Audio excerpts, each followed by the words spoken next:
হাদিস পড়িলাম, হাদিসের তরজমা করব, লগে দিয়ে আরেকটা হাদিসে যোগ করব, দুইটা তরজমা করব, এর মধ্যে আমার কুমার বাত ফতলাই শেষ করে দেব।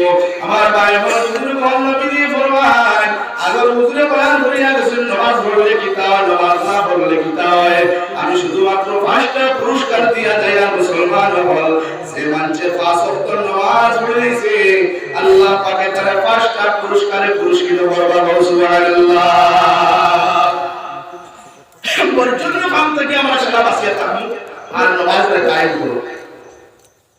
বাদ সামান খারাপ বস্তু হারাম থেকে আমরা সারা বাঁচিব আর আমরা জিন্দগির লগে নামাজ ফিট করব। দেখো আল্লাহ হায়াতে বরকত দিবা, রিজিকে বরকত দিবা, চেহারা নূর দিবা, মহল্লা নূর দিবা। এখন প্রতি মায়া করে মহব্বত বাড়াইব, সারা খায় খাবার রুজি রোজগার করতে আল্লাহ বেশুমার বরকত দিয়ে বানাবো।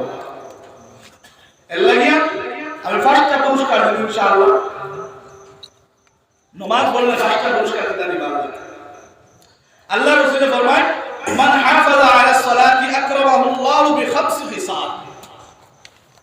যারা 5 ওয়াক্ত নামাজ গুরুত্ব সহকারে পড়লে আল্লাহ পাকে তার 5টা পুরস্কারে পুরস্কৃত করে। 1 নম্বর, ইউরফা আনহু যিকুল মাউত। মৌতের সময় একটা কষ্ট থাকে, যে নামাজ পড়লে 1 নম্বর পুরস্কার হইল গিয়া মৌতের আযাব থেকে, মৌতের কষ্ট থেকে আল্লাহ বাঁচাই দিবে। সুবহানাল্লাহ। ওয়া ইউতিহু আল্লাহু কিতাবাহু। মান হাফাযা আলা সালাতি আকরামাহু আল্লাহু বিখামস খিসাল, ইরফা আনহু যিকুল মাউত ওয়া আযাবুল কবর।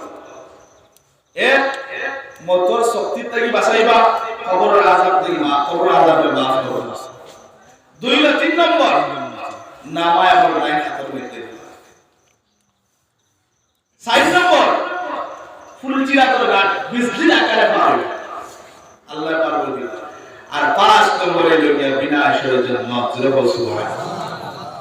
যারা 5 ওয়াক্ত নামাজ পড়িবা কিয়ামতের দিন আল্লাহ পাকে 5টা পুরস্কারে পুরস্কৃত করবে। আল্লাহ পাকে আমরা সারারে 5 ওয়াক্ত নামাজ গুরুত্ব সহকারে পড়ার তৌফিক দান করুক। আল্লাহুম্মা আমিন।